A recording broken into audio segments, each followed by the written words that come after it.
tuan-tuan dan puan-puan, pagi yang Allah Ta'ala serahkan pada kita untuk melaksanakan perintahnya dan meninggalkan yang ditegah oleh Allah seawal pagi ketika kita dibangunkan oleh Allah dari tempat tidur.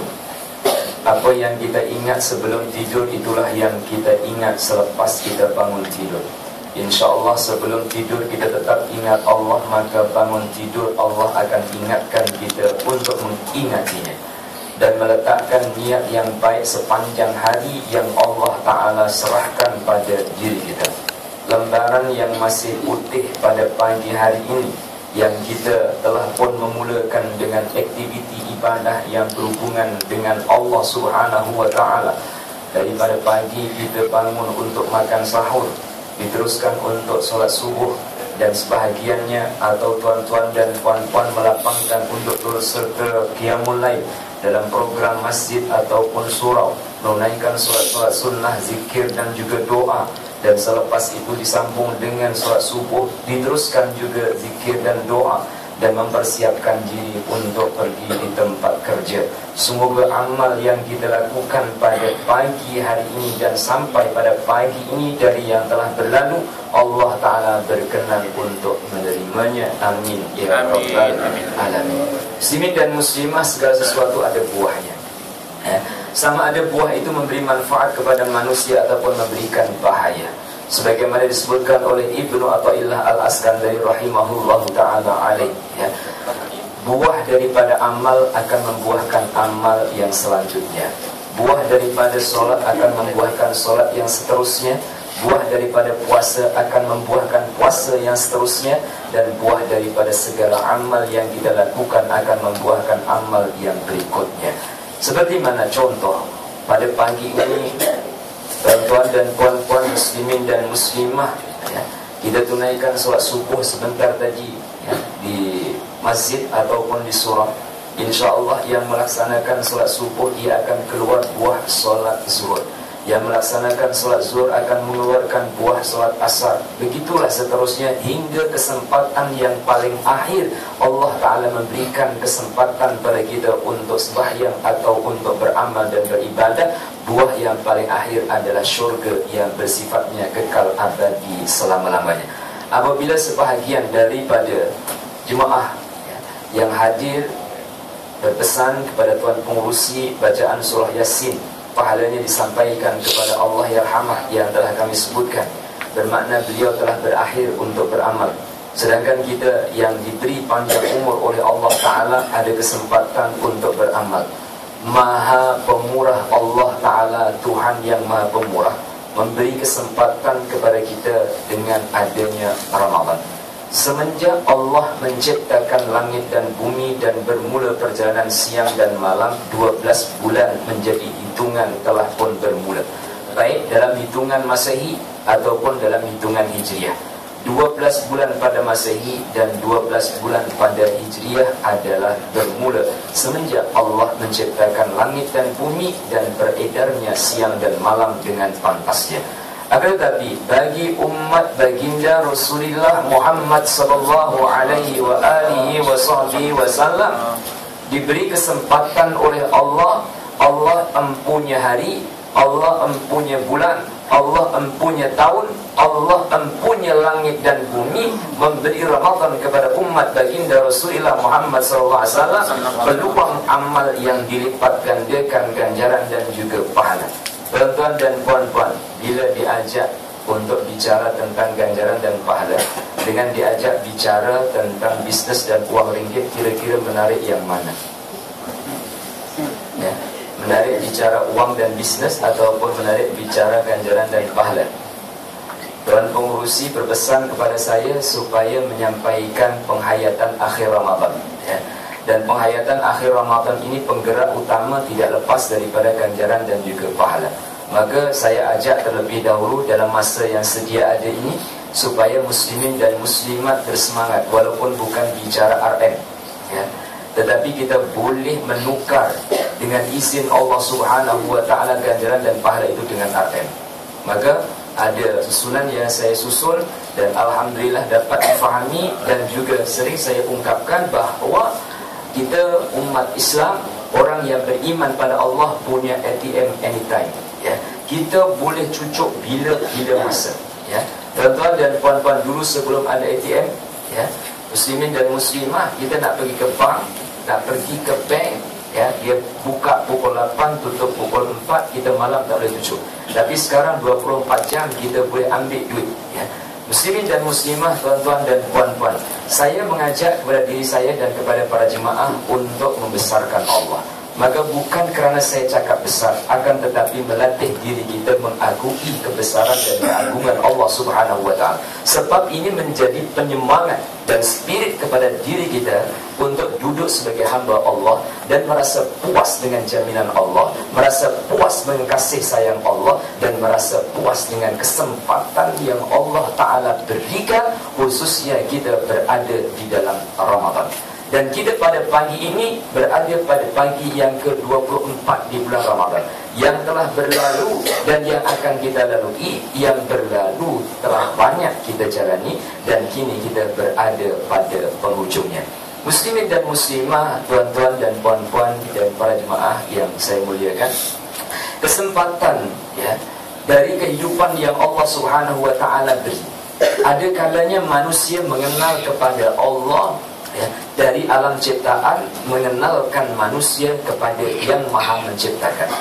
Ada kalanya Allah berkehendak, manusia belum mengenal alam ciptaan, tetapi Allah berkenan untuk dikenal oleh hambanya, sehingga mengenalnya Allah Subhanahu wa ta'ala mendahului sebelum ia mengenal alam ciptaannya. Kedua-duanya ini akan ketemu dalam satu titik, yaitu semua adalah satu, satu adalah semua. Sebagaimana disebutkan oleh Ibnu Arabi rahimahullahu ta'ala alaih, bahawa kesemuanya adalah satu dan satu adalah semua. Supaya diri saya dan juga para jemaah sekalian, dalam penghayatan sakit baki Ramadan maupun muhasabah dari perjalanan kita sepanjang Ramadan di tahun 1434 Hijriah, dari 1 Ramadan sehingga 24 Ramadan, dan kita pada pagi ini berada pada pagi Jumat yang terakhir di dalam Ramadan. Kesempatan yang Allah Ta'ala beri dapat memberi semangat kepada diri kita, dapat memberi semangat pada saya dan juga pada para jemaah sekalian. Maka kita hubungkan dunia dan akhirat, supaya kita mengenal Tuhannya dunia dan Tuhannya akhirat, yaitu Allah, yang tidak ada Tuhan melainkan hanya Allah. Terdiri dari berbagai-bagai keadaan manusia pada pagi ini. Ada yang ingat, ada yang lupa, ada yang taat, ada yang maksiat. Dan juga ketaatan manusia pada pagi ini juga terdiri daripada beraneka warna. Ada yang terhimpun untuk baca surah Yasin dan juga doa, dan juga ada yang sudah berada di atas kursinya untuk buat kerja, dan sudah pun ada berada pada kereta taksinya untuk memandu penumpang yang hendak diantarkan ke destinasinya. Dan juga keadaan-keadaan manusia di mana semuanya ini diawasi oleh Allah, dijamin rizkinya oleh Allah, diperhatikan oleh Allah, diuruskan oleh Allah yang satu, yang esa, yaitu Allah Subhanahu wa ta'ala. Kita tidak lepas daripada urusan dunia, sehingga kita perlu bicara tentang RM. Kita juga tidak terlepas daripada makan dan minum, kerana Allah Ta'ala hendak memperkenalkan zatnya kepada kita adalah dengan menciptakan keperluan yang kita perlukan dalam kehidupan kita berada di dunia. Lapar memerlukan makan, ya, tuan-tuan dan puan-puan, tetapi saat kita puasa, kita lapar, kita tunda waktu makan. Haus, kita perlu makan, agar tetapi ketika kita berpuasa, kita tunda waktu untuk haus kita untuk minum, kita tunda di waktu kita sudah berbuka puasa. Oleh itu, antara kita, muslimin dan juga muslimat yang berada di ruangan sebelah sana, apakah dalam puasanya hanya sekadar menahan lapar dan dahaga, ataupun puasanya adalah untuk mencapai redha dan rahmat Allah Subhanahu wa ta'ala? Apakah puasa yang telah berlalu termasuk dalam golongan puasa orang awam yang hanya memperhatikan perkara yang batalkan puasa, ataupun ditingkatkan sebagaimana Golongan yang kedua, bukan hanya memperhatikan dan berhati-hati dari perkara yang membatalkan puasa, tetapi juga berhati-hati supaya tidak melakukan perkara yang boleh mengurangkan ganjaran daripada pahala puasa yang dilakukannya, atau bahkan lebih berhati-hati lagi supaya tidak melakukan perkara yang menyebabkan kemurkaan Allah Subhanahu wa taala kerana hendak memperolehi rahmat dan juga redha Allah taala di dalam Ramadan dan selepas Ramadan nantinya. Yang dapat merasakan adalah diri kita masing-masing. Ya, kita tidak dapat menilai kawan kita kerana yang kita nilai daripada segi zahirnya adalah bukan nyata pada yang sebenarnya. Yang sebenar-benarnya nilai adalah Allah Subhanahu wa taala, Tuhan yang Maha mengetahuinya. Oleh itu, tuan-tuan dan puan-puan muslimin dan muslimah, ya, saat kita lapar, perlu makan, ya, ketika itu kita ada RM 10 ringgit. Ya, tuan-tuan, kita ada RM 10 ringgit, kita lapar. Apa yang kita ingat? Makan, ya.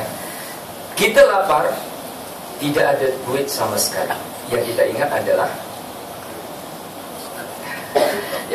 adalah Allah, ya. Jawaban ini, tuan-tuan dan puan-puan, untuk usik sikit perasaan kita, ya. Bila kita ada duit, kita lapar, kita ingat makan, ya. Bila kita tak ada duit, kita lapar, kita ingat Allah yang memberi makan. Kira-kira kedudukan hati kita ketika bersama dengan dunia, apakah mendekatkan kita kepada Allah atau menjauhkan kita dari Allah? Berbanding dengan ketiadaan dunia di tangan kita, apakah itu justru mendekatkan kita kepada Allah? Maka Allah jauhkan kita daripada dunia. Allah Subhanahu wa taala jauhkan sedikit dari keperluan-keperluan kita, mengikut waktu yang Allah tetapkan daripada imsak. Selepas kita makan sahur, masuk waktu imsak sehingga masuk waktu maghrib, kita tidak diperkenankan oleh Allah Subhanahu wa taala untuk memperturutkan keinginan-keinginan kita. Kita tidak diperkenankan oleh Allah taala untuk menurutkan hawa nafsu kita. Bukan Allah tidak menyayangi, tetapi itulah cara Allah menyayangi kepada hamba-Nya. Itulah cara Allah mendekatkan hati hamba kepadanya, agar supaya ketergantungan hamba kepada dunia berpindah untuk bergantung kepada Allah Subhanahu wa taala. Harapan hamba kepada dunia berpindah untuk berharap kepada Allah Subhanahu wa taala. Nyatanya, dan sudah pun menjadi kenyataan di sepanjang hayat yang Allah Ta'ala beri, mula hari pertama kita lahir hingga sampai pada hari ini, Allah mencukupkan keperluan kita. Sama ada kita dahului dengan doa ataupun kita lupa untuk berdoa, mana yang kita perlukan Allah sediakan. Mana-mana yang kita perlukan Allah Subhanahu wa taala dekatkan. Bukan hanya disediakan, tetapi Allah dekatkan. Dan keadaan ini, saya mengajak muslimin dan muslimah untuk dapat merasakan, supaya pagi ini kita menjadi orang dan hamba Allah yang puas dengan bahagian Allah. Kita menjadi hamba Allah Subhanahu wa taala yang tenang bersama dengan kekuasaan Allah. Dan kita menjadi hamba yang tenang dengan jaminan Allah, sebagaimana yang telah kita lalui dari hari dan dari tahun, dari bulan yang telah berlalu. Kenapa ada manusia yang merasa kurang di dalam hidupnya? Para jemaah sekalian, ia tidak mampu untuk merasakan kecukupan dari kurniaan yang Allah Subhanahu wa taala berikan. Tuan-tuan dan puan-puan pernah dengar kisah Kelab 99? Ya, kumpulan 99, bukan Kelab PKNS 99, tidak, ya. Kelab 99, ya. Kelab 99 ini, ya, antara sang raja dengan pembantunya. Seorang pembantu kerja, ya, dengan sultan ataupun dengan raja. Pagi dia pergi kerja dengan senyum, dia ambil penyapu, menyapu dan membersihkan kawasan, ya, rumah sultan ataupun rumah raja. Sehingga raja memperhatikannya menjadi hairan.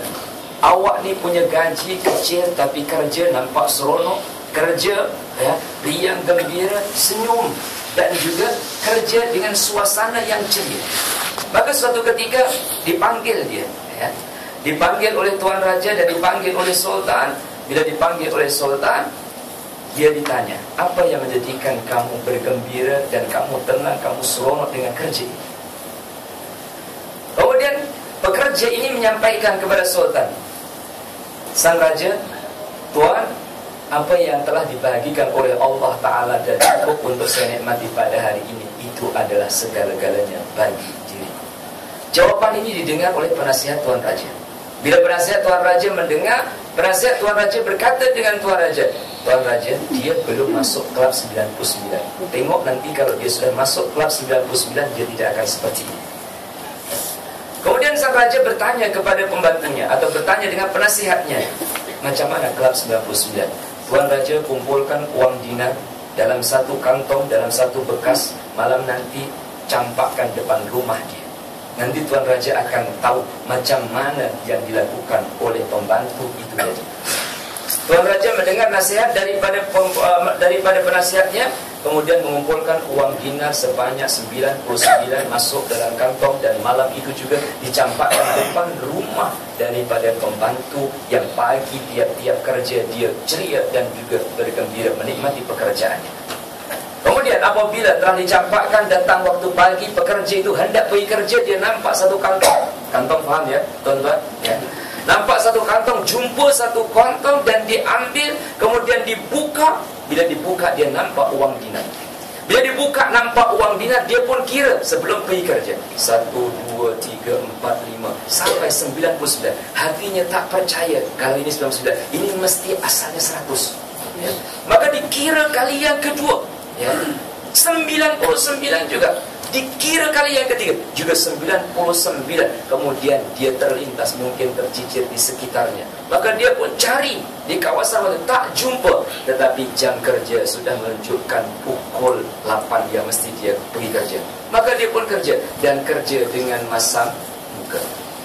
Bila kerja sudah masam muka, maka sang raja memperhatikan dan melihat sudah berubah dari semalam dengan hari ini ya. Kemudian penasihat sang raja membisikkan raja, apa yang tuan raja tengok hari ini, dia sudah masuk kelab 99, maka dia tak seri ya. Para jemaah yang saya muliakan, apa maksud masuk kelab 99? Tidak mampu menikmati yang ada dan mencari yang tidak ada ya. Tidak mampu untuk menikmati 99 yang sudah di tangannya, tetapi mencari yang satu yang menjadi bayangannya. Muslimin dan muslimah, para jemaah yang saya muliakan, pagi ini kita cerita tentang kelab 99 supaya kita tidak masuk dalam kelab itu ya. Tetapi kita menjadi hamba Allah SWT yang cukup dengan kurnia Allah Subhanahu wa ta'ala. Yang kita cari bukan kekurangan, yang kita cari adalah Allah Tuhan yang maha mencukupkan. Sekali lagi, yang kita cari bukan kekurangan, tetapi yang kita cari adalah Allah Tuhan yang maha mencukupkan. Dan di dalam Ramadan ini Allah mudahkan kepada kita untuk mencari Allah. Apakah Allah hilang sehingga kita perlu mencari? Allah tidak hilang, tetapi kita yang hilang pandangan terhadap Allah Subhanahu wa ta'ala. Dan insya Allah selama 23 hari, masuk hari yang ke-24, kita menemukan kembali. Kita menemukan kembali hakikat sebenar.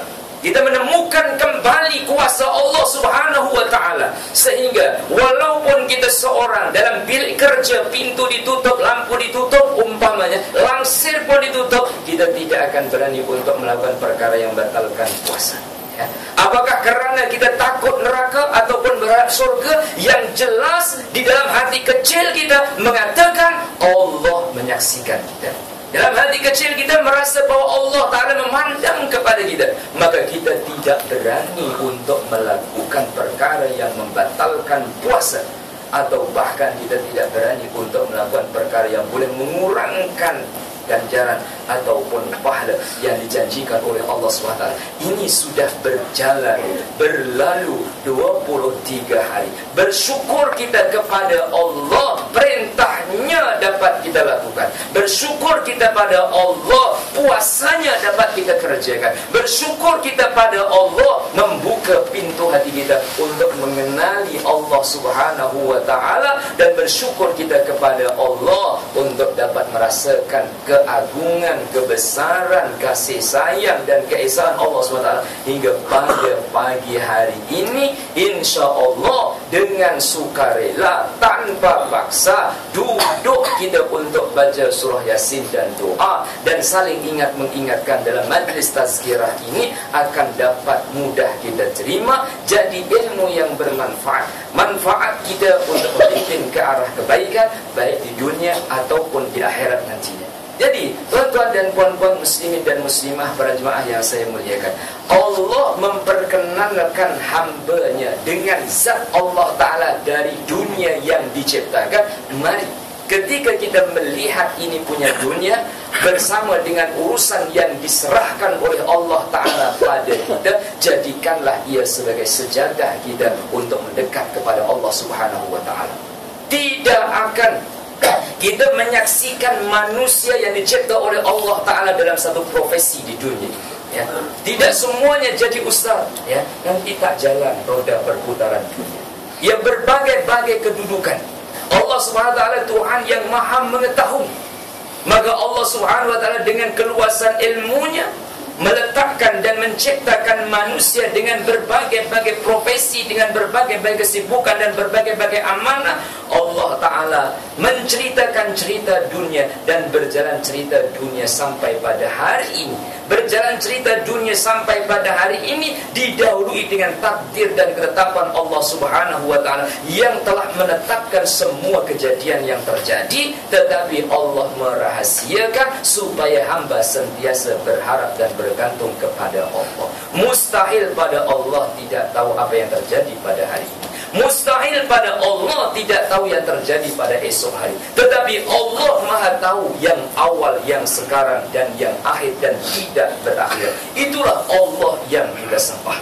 Apabila kita tidak mengetahui apa yang terjadi pada hari esok, karena kita sedang berada pada hari ini, dan kita tidak tahu permasalahan yang kita hadapi bila selesainya, urusan yang kita hadapi, ujian dan dugaan yang Allah Ta'ala hadapkan pada kita, bagaimana cara penyelesaian, dan bila tarikh yang tepat untuk menyelesaikan masalah itu, tetap Allah Ta'ala maha tahu. Maka tuan-tuan dan puan-puan, muslimin dan juga muslimah, media Ramadan yang Allah Subhanahu Wa Ta'ala berikan kepada kita, yang kita sering mendengar ayat Al-Quran yang hampir tiap-tiap malam berkumandang, ya ayyuhallazina amanu kutiba alaikumussyam kama kutiba alal ladzina min qablikum la'allakum tattaqun. Wahai orang yang beriman, aku fardukan kepada kamu untuk berpuasa sebagaimana yang difardukan pada umat sebelum kamu, la'allakum tattaqun, supaya kamu